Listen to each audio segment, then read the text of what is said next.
MIM को लेकर क्या टेक है आपका? क्योंकि एमआईएम की एक बड़ी भूमिका रही, अगर आप कई सीटों पर हार गए तो। उत्तर प्रदेश में अखिलेश यादव के लिए, चूंकि आप उनको सपोर्ट कर रहे हैं, तो एमआईएम कितनी बड़ी चुनौती बनेगी? नहीं, एआईएम वगैरह कोई फैक्टर बिहार के चुनाव में भी नहीं था 5 सीटें तो और जीती यहाँ उन्होंने, भी नहीं। लेकिन हमको जहाँ तक लगता है यूपी में direct fight between SP and BJP BJP में है। क्योंकि बीजेपी हटाओ और बीजेपी लाओ, यही मुद्दा जो है होने वाला है। जो बीजेपी को हराना चाहते हैं वो समाजवादी पार्टी को वोट देंगे और जो बीजेपी को लाना चाहते हैं तो जाहिर सी बात है। मेरे सहयोगी अशोक जी आपसे सवाल पूछना चाहते हैं। तेजस्वी जी, तेज प्रताप जी क्यों नाराज रहते हैं? उनकी स्थिति क्या है पार्टी में? पार्टी में है क्योंकि वो पैरेलल संगठन भी उन्होंने खड़ा किया है, तो इस बार बार सवाल उठता है कि वो पार्टी में है या नहीं है। बीच में भी ये सिलसिला शुरू हुआ था, तो आखिर वो नाराज क्यों रहते हैं और उनका स्टेटस क्या है पार्टी में? आपको ले चलेंगे, चल के पंचायत करा दीजिएगा। नहीं, मतलब कह रहे हैं यहाँ जो जनता का इश्यू है उस पर चर्चा किया जाएगा और कभी आइए, हम लोग दोनों साथ बैठ के आपको चाय पिलाते हैं। लेकिन टीवी कैमरे के सामने तो दोनों लोग साथ में आए थे ना, ये बताने के लिए कि देखो सब कुछ ठीक ठाक है। क्यों आना पड़ता है दो भाइयों को बताने के लिए कि नहीं परिवार में सब ठीक है? बातें ठीक है, that's a internal thing in our family और with in the party.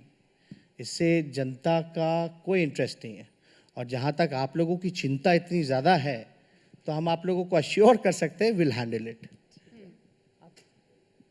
Tejashwi ji, अब जब बिहार जाते हैं तो बहुत सारे लोग जो नीतीश कुमार को वोट दे रहे होते हैं वो कहते हैं कि हमारी मजबूरी है, करे क्या, फिर वही 15 साल पुराना आ जाएगा, फिर वही लालू राज आ जाएगा। तो क्या ये प्रोपेगेंडा है या परसेप्शन है जिसको आप दूर नहीं कर पा रहे हैं? नहीं, हम लोग तो सत्ता लगभग जो है पहुंच ही गए थे।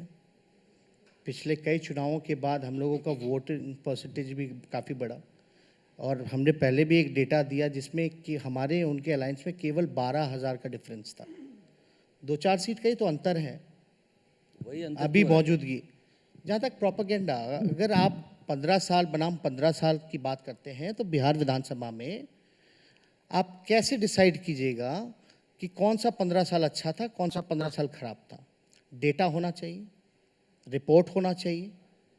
एनसीआरबी के आंकड़ों को अगर हम मानते हैं, अगर आप नीति आयोग के आंकड़ों को मानते हैं, अगर क्राइम से आपका जुड़ा हुआ सवाल है तो आप एनसीआरबी की बात मानोगे? उसमें तो दिखाता है कि जो मौजूदा जो डबल इंजन सरकार है उसमें क्राइम रेट काफ़ी इजाफा हुआ।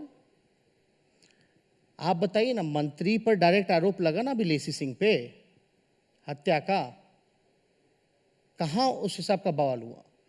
अगर खुदा ना खास्ता हमारी सरकार रहती, कोई इंजाम लगता तो अब तक दिल्ली में लोग हल्ला बोल दिए होते। महाजंगल राज आ गया, राक्षस राज आ गया, यही बोलते ना लोग, आतंक राज आ गया।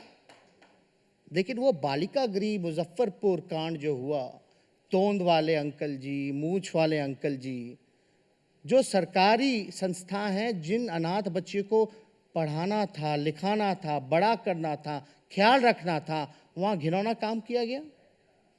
उनकी लाशें फेंक दी गई, नहीं मिला। सरकार कहती रह गई कि हमारा कोई इन्वॉल्वमेंट नहीं है, बाद में पता चला उन्हीं लोग के मंत्री इन्वॉल्व थे। क्या कार्रवाई हो रही है? सृजन घोटाला में सीएजी की रिपोर्ट में 2 लाख करोड़ का बिहार सरकार ने एक्सपेंडिचर हिसाब नहीं दिया। अगर हमारी सरकार होती तो बवाल मच गया होता। 2 लाख करोड़ कहाँ गए, किसने खा लिया, है ना? आज कोई सवाल नहीं उठा। हम लोग तो बोलते हैं जनता के बीच, लेकिन इसको प्रमुखता से दिखाएगा कौन, किसकी जिम्मेवारी है, ये हम आप लोगों पर छोड़ते हैं।